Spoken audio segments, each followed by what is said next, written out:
আজই ডাউনলোড করুন আর এনজয় করুন আপনার পছন্দের শো। চলো দোকানে গিয়ে বরং সিসিটিভি ফুটেজগুলো ভালো করে চেক করি। যে এই কাজটা করেছে তাকে ধরা পড়তেই হবে। এত সহজে তো পার পাবে না। কিছুই তো পাওয়া গেল না বৌদিদি। এই বিলিং অ্যাড্রেসে তো বিস্কুটের দোকান। আমি কত বড় একটা ভুল করে ফেললাম বলো তো পারো। তুমি আমাকে কত বড় একটা সুযোগ তৈরি করে দিয়েছিলে আর আমি সবটা গন্ডগোল করে ফেললাম। গন্ডগোল তো তুমি করো লাই বৌদিদি। গন্ডগোল তো ওরা করেছে।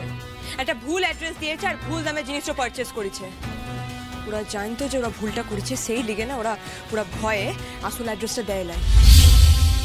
বিলিং এর টাইমে একটা ফেক অ্যাড্রেস দিয়ে গেছে। তাই তো, এইভাবে তো ভেবে দেখিনি। তার মানে নিশ্চয়ই কেউ তরিতাকে ফাঁসাতে চেয়েছে। কিন্তু পারুল, বৌদিকে কে ফাঁসাতে চাইবে বলো তো? বৌদির দোকানে যাওয়াতে না অনেকের গাত্রদাহ হয়েছে গো মোল্লা। শুনতে খারাপ লাগলেও বৌদিকে ফাঁসানোর লোক ঘরের বাইরে এবং ভিতরে অনেক রয়েছে। অন্যকে দোষ দিয়ে কি হবে বলো তো পারুল? আমার নিজের কপালটাই তো পুরো। তুমি বাড়ির সবার এগেনস্টে গিয়ে, এমনকি দাদুর এগেনস্টে গিয়ে আমাকে দোকানে বসার জন্য এত বড় একটা রিস্ক নিলে, আর আমি তোমার মুখ রক্ষা করতে পারলাম না পারুল। বৌদি এখনই ভেঙে পড়লে চলবে বলো? যারা এই আসল কাজটা করেছে তাদেরকে তো ধরতে হবে। আর এখনই এভাবে হাল ছেড়ে দেওয়ার মতো কিছু হয় না। কাজ করতে আসলে এরকম অনেক বাধা বিপত্তি ফেস করতে হয়। আমি যখন প্রথম দিন ইউনিভার্সিটি গিয়েছিলাম তখন কি সবাই আমাকে ওই ফুলের মালা দিয়ে বরণ করেছিল? আমাকে লড়াই করে নিজের পজিশনটা বানায় নিতে হয়েছে। আর তুমিও তো কাজ করতে এসেছো, তাই এরকম অনেক বিপদ তোমাকে ফেস করতে হবে। ভেঙে পড়লে চলবে না। যতবার ভেঙে পড়বে ততবার উঠে দাঁড়াইতে হবে। চলো দোকানে গিয়ে বরং সিসিটিভি ফুটেজগুলো ভালো করে চেক করি। যে এই কাজটা করেছে তাকে ধরা পড়তেই হবে। এত সহজে তো পার পাবে না। ম্যাডাম, আজকে হঠাৎ এইখানে ডাকলেন, মানে জরুরি কথা কিছু বলবেন? হ্যাঁ, মানে জায়গাটা কি সুন্দর তাই না? হ ম্যাডাম, উনি নেড়াগোয়ালের সব জায়গায় তো এরকম সুন্দরই বটে। শুধু নেড়াগোয়াল নয়, নেড়াগোয়ালের মানুষও খুব সুন্দর গোপাল। সে আর বলছে ম্যাডাম, দেখেন কেন রুকনির মতন বিটিও এই গায়ের লোকের প্রেমে পড়ে গেল। প্রথম এইখানে বিয়ে হয়ে আসার পর তো মেনেই নিতে পারতো না। স্বাভাবিক কি করে মানবে বলেন? শহরের বিটি তো, গায়ের একেবারে অভ্যেসই নাই। কিন্তু আস্তে আস্তে গায়ের লোকই মন জয় করে নিল। তবে ম্যাডাম এইখানে না দমে শ্যাওলা রয়েছে জানেন।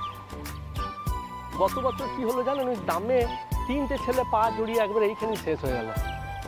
সেই লিগে বলছি যদি পঞ্চায়েত অফিসে বলে এইগুলো একটু পরিষ্কার করে দেওয়া যায়। আপনি এসেছেন, আপনার নজর পড়েছে এইখানে, সেই কি বড় কথা।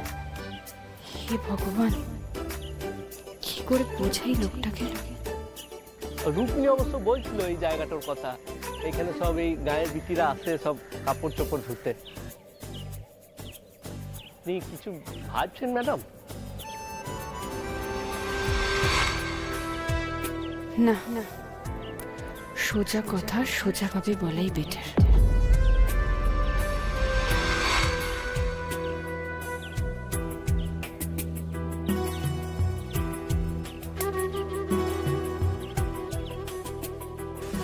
আমি আপনাকে ভালোবাসি গোপাল।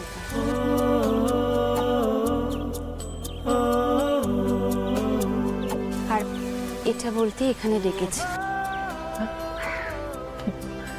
কি বললেন ম্যাডাম? হ্যাঁ, আপনি ঠিক শুনেছেন গোপাল। আমি আপনার প্রেমে পড়েছি। আপনি আমাকে বিয়ে করবেন? রুক্মিণী আপনার জীবন থেকে চলে গেছে, সেই জন্য আপনি ভালোবাসাহীন জীবনটাকে বেছে নেবেন, সেই কষ্টে থাকবেন? আপনি তো সেটা ডিজার্ভ করেন না গোপাল। আমি আপনার জীবনে মনের শূন্যস্থান ভরিয়ে দেবো ভালোবাসা। এইসব আপনি কি বলছেন ম্যাডাম? এই ফিলিংসটা আমার বহুদিন আগে থেকেই ছিল, কিন্তু মাঝখানে রুক্মিণী ছিল বলে কিছু বলে উঠতে পারিনি। এখন তো রুক্মিণী নেই গোপাল, তাহলে?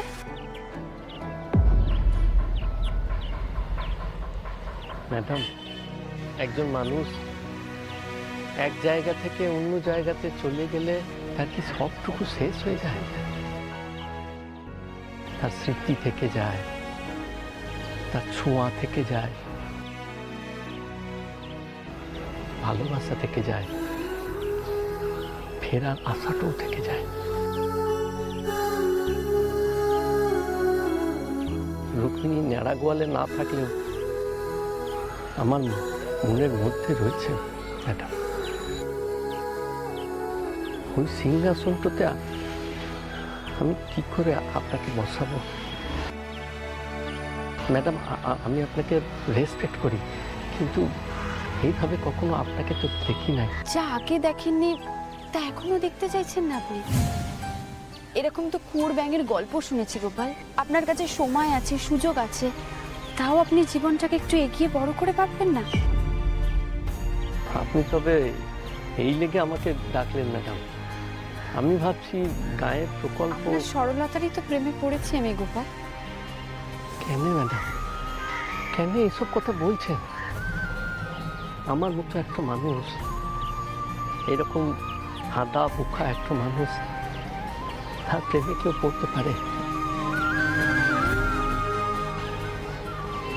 রুক্মিণী তো আমাকে কোনোদিন ভালোই বাঁচতে পারলো না। রুক্মিণী পারেনি সেটা ওর দোষ গোপাল। ও নিজেও জানে না ও কি হারিয়েছে।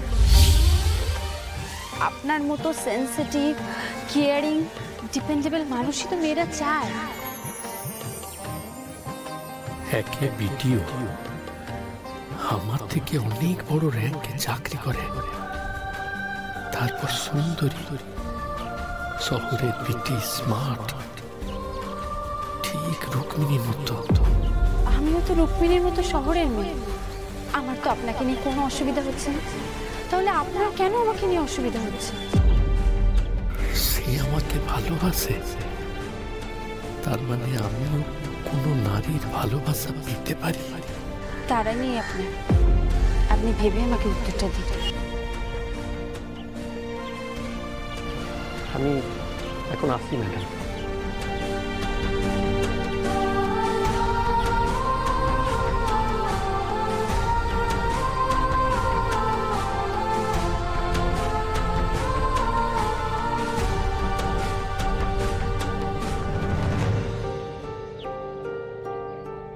আমার ফার্স্ট ক্লাস ছিল 12:30টায়। তখনই আমার ওই বন্ধু সুমেধা ইউনিভার্সিটিতে পৌঁছায় গিয়ে আমাকে ফোন করেছিল যাতে আমি তাড়াতাড়ি পৌঁছাই যাই। তখন আমি এখানেই ছিলাম, ফোনটা নিতে এসেছিলাম। তখন বাজে প্রায় 12টা, আর ওই কাস্টমাররা ওই সময় এসেছিল। একজন বয়স্ক মহিলা আর ওনার 2 মেয়ে ছিল। হ্যাঁ, আমার বেরোবার সময় ওদের সঙ্গে ধাক্কা লেগেছিল। ওই টাইমের ফুটেজটা চেক করতে হবে কাকাবাবু। হ্যাঁ হ্যাঁ, আমি আনিয়ে রেখেছি, দেখো তোমরা এখানে।